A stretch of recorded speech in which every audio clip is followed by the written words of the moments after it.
Welcome to Team 2. My name is Dr. Harrison Mungal, And my name is Kathleen. and we're here to talk today to you with the program we have been doing the last couple weeks on conflict resolutions. And today we're going to focus on planting the seed and how we can find ways to eliminate conflict in relationship. Right.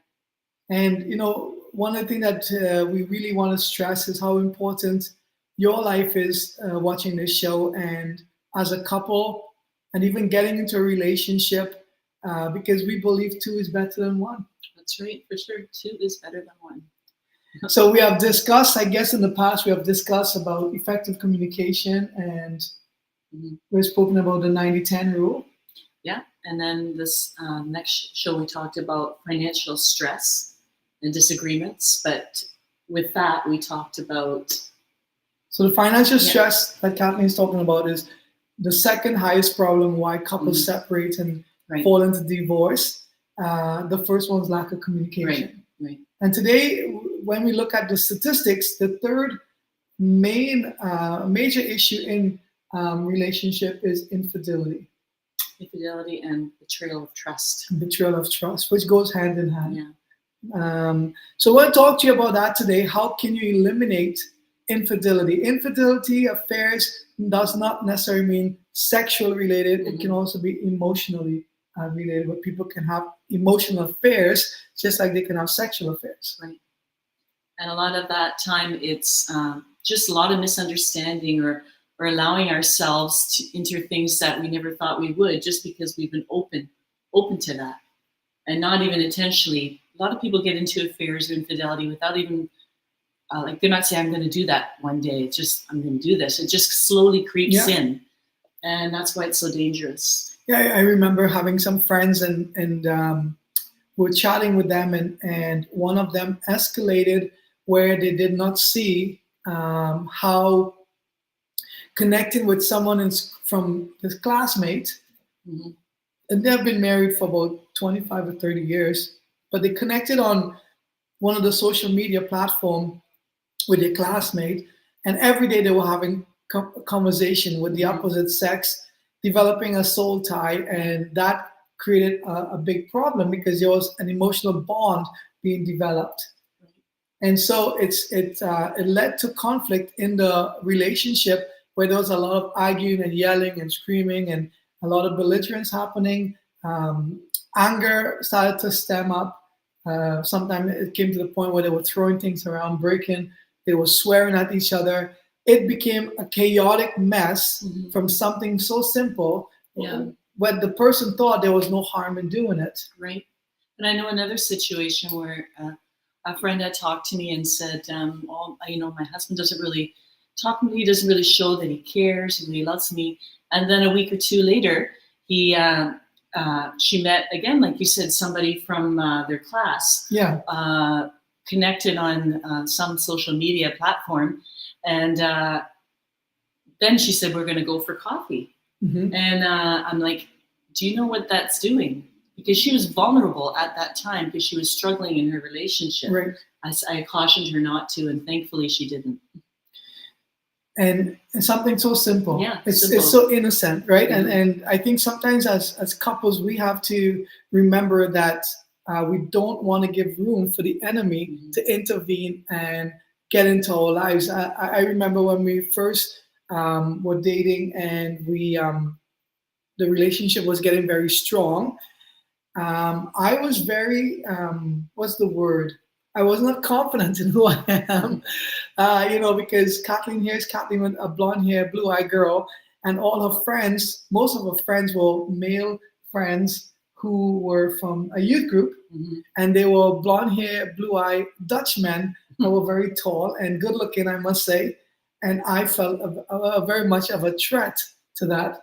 So we had a rule that we established from our early years of dating. I think it was 1989, maybe. Something like that, that we would not spend quality time with the opposite sex. And I know some people don't see that to be a problem. I have had couples who have said to me, my guy friends, I knew them before I met my girlfriend, so why would I lose the friendship? It's not losing a friendship, is lessening that core that you have had with them. Because when you get into a marriage, your best friend needs to be the person that you decide to get married to. You didn't decide to get married with your friends. You decided to get married with your best friend. And in fact, I share about there are 5 circles that we need to live by. The first circle is your husband and your wife. In that first circle, it's nobody else. When you have children, the children become in the first circle, but the moment that they start developing their life and become adults, they move into the second circle, so that you and your spouse continue in that first circle to maintain that relationship. And that second circle can be extended family, it can be parents, it can be loved ones that you really care about. Your children can be in that circle, your grandchildren, because you don't want no the Bible says what God put together, let no man separate. So you have to protect your spouse with you in the first circle, which is very important. And then the third circle can be other friends that you don't have a personal relationship with, but there is some kind of acquaintances in that relationship. And then the fourth circle will be people that you probably meet in the church, or people you meet your neighbors, the next door neighbors. And the fifth circle will be the ones that you have brought from the community, people who you spend time outside with, that you just say hi and hello. So the reason I share that little bit of nugget to you is because I find in relationship we have too many people that comes in the first circle and give opinions and perceptions when there are struggles in relationship. So when the relationship is sorting out the problem, the same people who have had these bad thoughts or hear about each other, they start to look at the bigger picture and they question, is this relationship really strong or steady? Right. So to avoid all of this, we come up with a strategy of planting the seed in order to eliminate a lot of these emotional bonds that people create with the opposite sex, or even with the same sex, depending on how the relationship is going. A gentleman by the name of Lester Summerall once says, if you die with 5 friends, you have died the richest man in the earth. And I hold that very dear to me, because I do have a few friends that I can say are in that second circle who will take a bullet for me. But to get to the second circle, it wasn't an easy route. It was a lot of investing time and spending quality time, and seeing that you have the same thing in common. No, but I love the circle idea. It really helps you put into perspective the relationships around you and see who was put where. Because like you said, it can be very dangerous who you allow in the circles to speak into your heart and to speak into your emotions as well. So with that being said, when we got in marriage, we maintained a relationship where we grew our love for one another and our emotional bond to be in the first circle. And of course, 35 years later, she's still my best friend. And we can talk about things that even it hurts to talk about, because it's what best friends do with one another. Right. Everybody else is secondary, where for each other primary. And that has eliminated a lot of conflict in our relationship, understanding that where we stand with one another. And so it eliminates a lot of the infidelity or emotional bond or soul ties or emotional infidelity or emotional affairs with other people, when you learn that there are strategies available to work through your problems. I agree. And I think, like you mentioned, the best friend thing, this is really important in a relationship. Sometimes we have couples that come and say, well, my spouse is not my best friend. I have a best friend. That's the one I go to talk to. And that is really something you have to develop in your relationship, that best friend. And that's something that we had to grow together as well. So that, what is a best friend? A best friend tells you like it is. They don't sugarcoat things. I mean, we use the 90-10 rules still, but they tell you the reality of the situation. And when you're real with each other, you're real with your spouse, that's when you can have real resolutions for the things that you go through together. Yeah, and you eliminate that outlet to that door for emotional affairs, or as we talk about infidelity and betrayal, to come into relationship, which is the third top reasons why couple separate and divorce. But we're going to take a short break, and we'll be right back with you to continue this topic on how do you sow the seeds to avoid conflicts from taking place in your relationship. See you in a bit.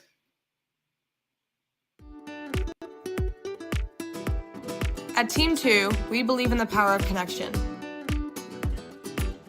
Because 2 is always better than 1.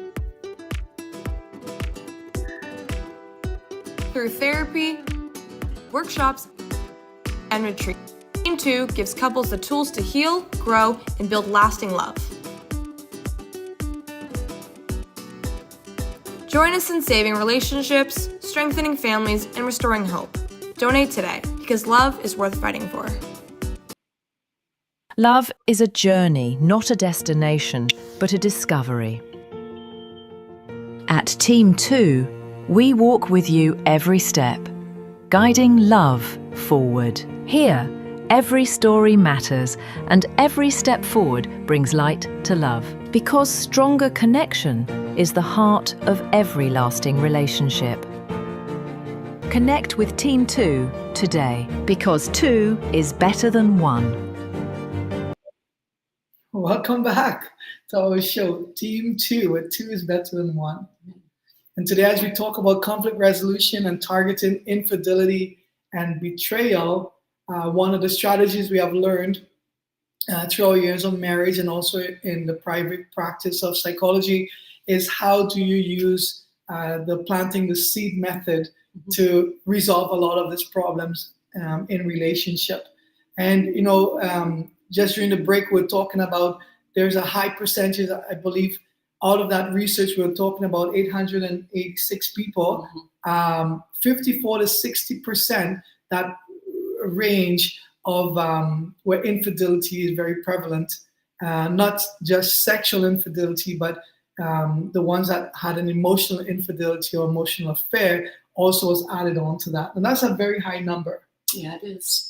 And we see it more and more through our seminars and the workshops that we do, that it's everywhere. It's in every place that we go.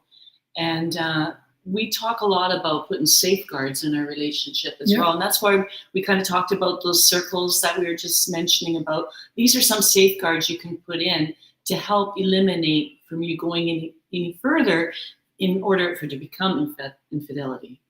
I told one of my friends the other day, I said, he went to a church, and his next door neighbor was there and was a female, and she asked for a ride home, and because they live next to each other. And I said to him, it's better for you to pay an Uber or a taxi and send your next door neighbor home than for she riding with you alone in your car to your home. And he says, well, I don't understand. It's my neighbor.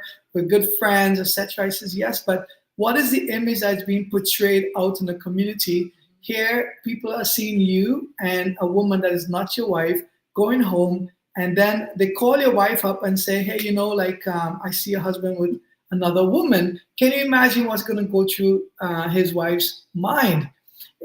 So eliminate it. It's cheaper for you to be able to get an Uber or a taxi. I wrote a book called It's Cheaper to Have a Cold Shower Than a Divorce. And because, the principle also, like you're walking in a mall and your colleague, whether it's a guy or girl, the opposite sex, saw you in the mall and start talking to you. If it happens to me, the first thing I'll do is get my phone and call my wife and say, hey, guess who's with me right now? So-and-so from work is with me. And the reason for that is because if somebody else sees me with another woman that is not my wife and call my wife, I now have to explain to her, and there is still doubts in her head that the enemy is going to put that, even though it's not true, there's doubts that can come into her mind that can cause a lot of issues. So I shut the devil's mouth, I would say, right away by giving her a call and said, this is the person. So if anybody else would have called, she's already aware that she knows what's going on in the bigger picture. So that's like a safeguard then. It's a safeguard. And these are things that you can talk together as a couple, safeguards that you can put in your relationship. Like you mentioned, sending that text, say, I saw somebody, this is what we're doing. And so you put any kind of seed out there that can cause disharmony that way. In line with that, there are some guys and some women who are very flirtatious, and the kindness of the heart can go against them rather than for them. Right. We need to learn that every one of us, we have the control of the boundaries we set for ourselves. And if you don't set boundaries to protect yourself, the enemy can use other people to skip those lines and come right into your world. Right. And that's how we see a lot of relationships fall apart. Typically, I don't think anybody wakes up in the morning and says, today I'm going to see who I can sleep around with, or who I can have an affair with, or who I can scroll down on social media and start to develop a soul tie. People are not like that. It comes in very gradually. That's right. So when you look at the bigger picture, you look at what are some of the possible causes in terms of infidelity and betrayal. I think one of the bigger ones is the physical disconnect. You're not connecting physically. Maybe, I know it's so important for us to take care of ourselves, especially in today's society, for good health, good eating habits, exercise, different things, that we continue to take care of ourselves, not only for ourselves, but also for our spouse. We want to look good for each other. We want to have that intimacy time where we appreciate each other and how we look and how we feel and all those different things. So I think sometimes we have a physical disconnect, and that's something that we have to be mindful of.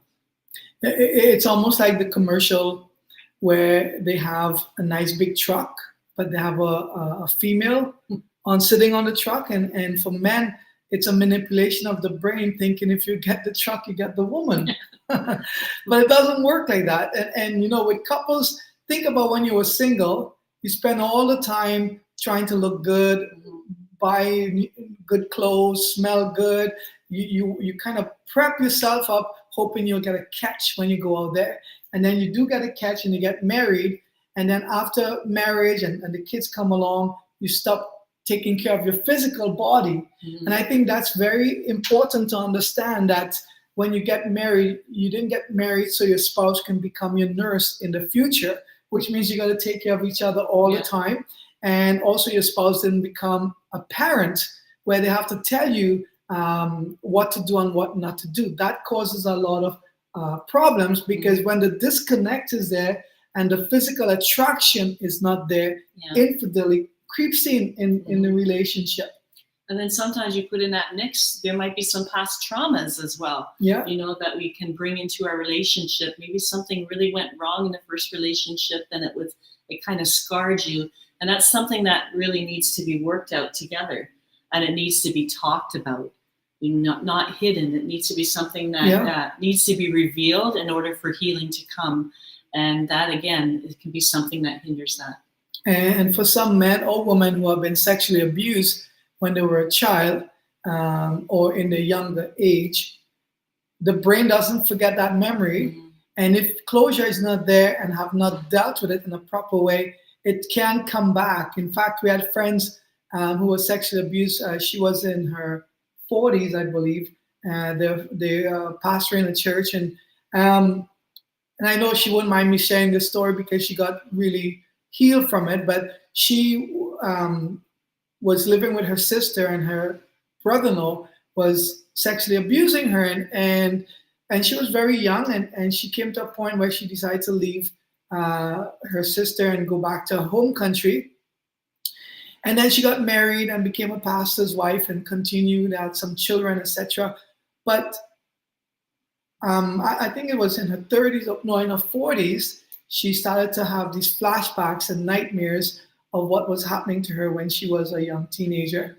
And it affected her sexual life. And as a result, that could have opened up doors for infidelity to come in. But we worked through that process, brought closure to the past, dealt with it in a very, create a whole new memory card in the brain. So we put a full stop to the past, because we know we cannot change the past, but we can definitely change the present in terms of what are we putting in there. That eliminated a lot of unnecessary soul ties or the guy looking around to feel a sense of comfort.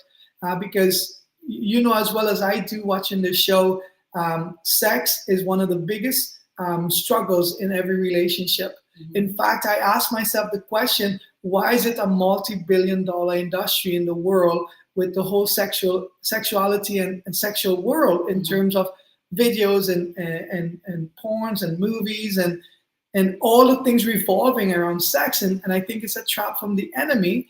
And couples that are in a relationship, they need to know that they have to work through the process. There are times when you may not feel, not feel up to things. Sex is not just having intimacy in the bedroom. It can also mean just cuddling with each other and being able to be there. So the affection needs to be very present. Connection. The connection. The connection is not just the act itself, it's what all leads up to it.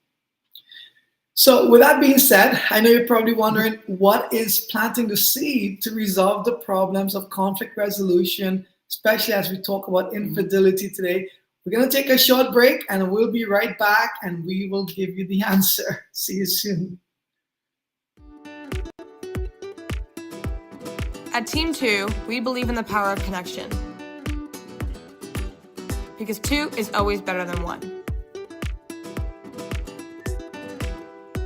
Through therapy, workshops, and retreats, Team 2 gives couples the tools to heal, grow, and build lasting love.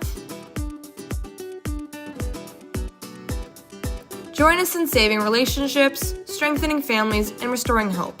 Donate today, because love is worth fighting for.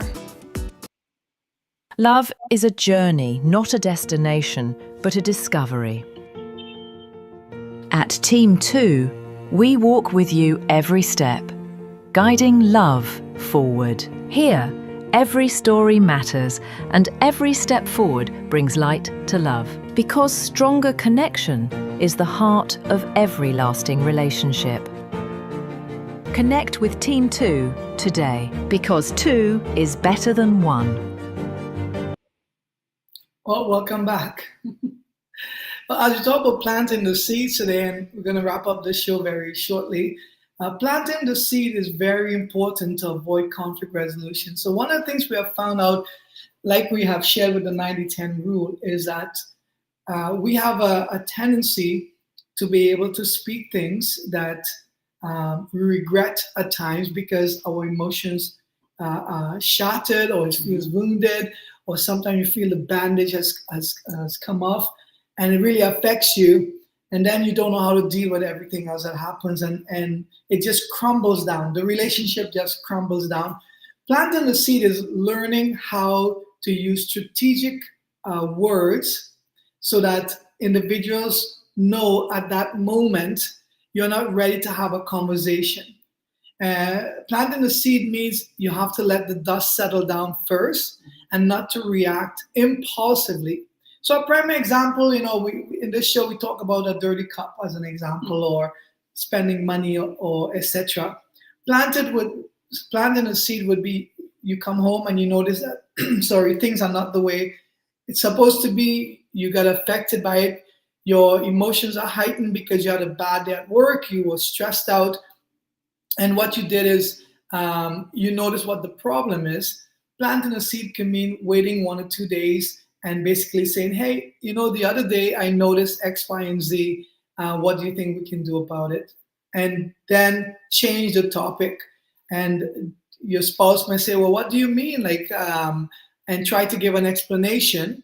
But you don't need to have an explanation. We talk about kids like to give explanation. Adults need to learn how to have discussions. So it's no big deal, like it happened 2-3 days ago. What do you want for coffee, or what do you want for dinner? And you divert the conversation.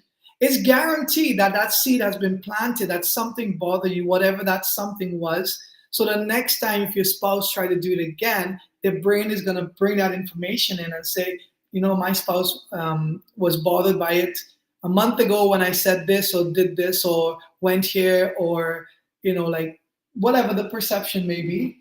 And I'm not going to do it. That's what true love is all about. You don't get kind of press the wound when you know something affecting one another. So you're saying planting the seed, not just planting good thoughts, but planting thoughts about why you're feeling the way you feel, like something that has affected you as a person. planting the seed here is just throwing that little nugget that, a dirty cup in the sink, it really bothered me. What we're having for dinner. And then your spouse will say, what do you mean about a dirty cup? I was busy, I was this, I was that. It's like, it's no big deal. It's not, it happened 2 days ago, you left the dirty cup in the sink. That's all good. I would love to make you a cup of coffee, or let's go out for dinner. And you cancel that thought, because now the seed got thrown in the mind. And the next time your spouse is going to leave a dirty cup in the sink, they're going to think twice that it bothered my spouse because it came up in a conversation. Mm-hmm. And therefore, you will see how quickly your brain is going to help you wash that cup, or not to leave that dirty cup in the sink. Right. So it can work not just for household chores, because we're using the cup example a lot of times, but even like, let's say you said something about somebody, and you say, well, that really wasn't appropriate to say for that time. Something like that. That can be an example. Mm-hmm. I think a big example is you come from work and your spouse is at home, and right away your spouse divulges how they're feeling or something happened. And your reaction is, I just came from work, don't talk to me, leave me alone, blah, blah, blah. You don't need to do that. Put a big smile on your face, kiss your spouse, go with the flow. And then 2 or 3 days later, when your emotions are settled, say, by the way, when I come from work, I did not appreciate you just throwing this at me. It really affected me. How about the next time, we find another solution? Mm-hmm. What are we having for dinner? And of course, your spouse is going to try and explain him or herself, and you cancel that conversation, so you keep the thought in the mind. But with that being said, I see our show is coming to an end. So we're working on this book. We have one more show we're going to share from this book. It's on Amazon, on 3 tips to conflict resolution. But we really appreciate you watching us today. If you would like to donate to Team2 so we can support a couple or sponsor a couple, you're more than welcome to do that. Contact us via email, or send us you can write to us as well. Every donation is going to go a long way in supporting couples with therapy, as well as weekend retreats. We want to cultivate relationship and bring healthy relationship to families. God bless you, and we'll see you